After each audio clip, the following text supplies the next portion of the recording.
குடிக்காம என்ன இது குடிக்கிறது இல்லையேன்னு அது பால்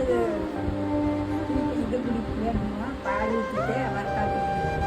இல்லைன்னா குடிச்சா நான் பால் இல்லைன்னா இல்லை கடையிற்கு போய் வாங்கின வேண்டாம் வேண்டாம் ஒரு டீயோ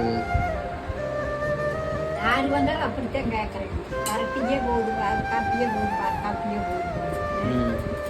அம்மா வந்தா அப்படியே அப்போ நீ உங்களுக்கெல்லாம் காப்பி நான் காலையில் வைப்பேன் பால் வாங்குவேன் நினச்சா வாங்குவேன் நினைக்கலன்னு வாங்குவேன்